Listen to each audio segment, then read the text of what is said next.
All right, so today's topic is poverty and impoverishment.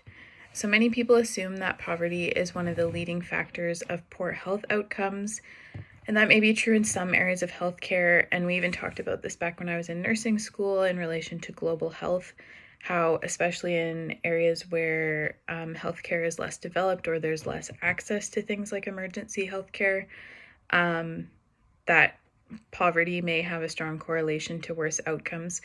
But in the world of birth, some of the most affluent women have the worst birth outcomes, or maybe even we could say the highest rates of the most unnecessary interventions.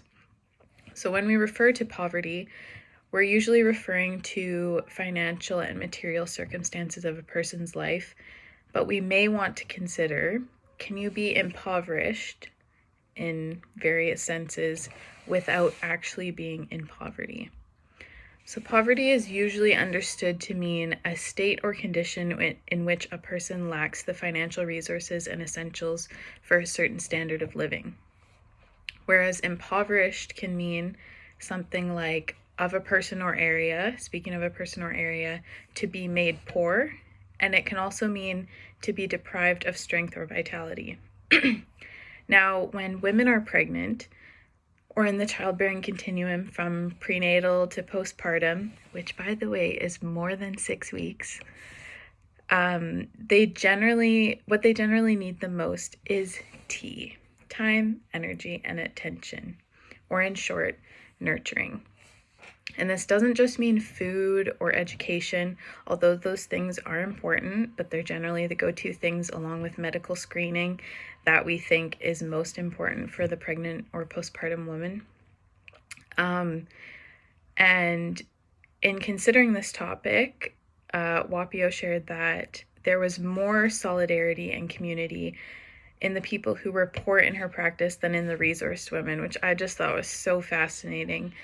And many women were completely isolated in their resourcefulness, which can lead to a lack of nurturing and therefore a lack of maternal and fetal and even newborn thriving. And I didn't even plan to say this, but as I'm thinking about it, I wrote a post a while back on my Instagram about one of the things that inspired me to kind of go into the realm of birth, and it's the story of the Hebrew midwives in Genesis. And I think or maybe it's in Exodus. I don't know why I'm suddenly having a brain fart, but anyways, and it talks about how even in slavery in Egypt, the Israelites were prolific with their childbirth rates in that they just were having so many children. And I think sometimes in the most maybe oppressed, I don't really like to use the term oppressed, but in the situations where groups of people or maybe communities of people have really difficult circumstances to navigate in life, that often in a sense brings them together. I even have seen this in the last couple of years with people who were on a certain end of kind of the government isolated certain groups of people and kind of called them out as you're less than the rest of the group, and that really brought a lot of those people together. And you kind of find your people over time when you are in a difficult set of circumstances. And so back to birth, and to this idea of poverty. So yes, and another thing I wanted to mention is that complications such as an example, preeclampsia can be closely related to impoverishment, not simply poverty.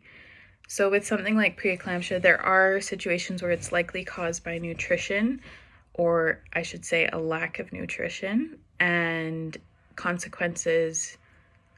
It can be a consequence of a mother's body being unable to build an adequate blood supply earlier on in pregnancy that will then later result in preeclampsia.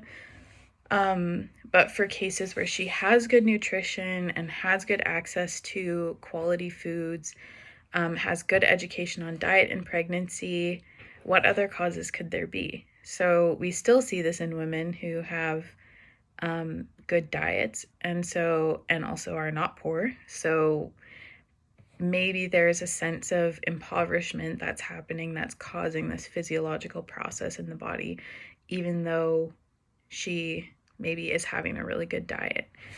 And a few videos back, I talked about the nocebo effect, where we often encourage, or sometimes I think we can encourage problems or complications by suggesting them constantly and looking for them, not to mention the stress that is caused by constantly suggesting to mothers that they or their babies might not be okay. And so if we're removing this paradigm that creates the nocebo effect, we're taking something out. And so if we're taking something out, what are we going to fill it with in order to not just leave a gaping hole there? So if we're going to take or put off the nocebo effect, what are we going to put on?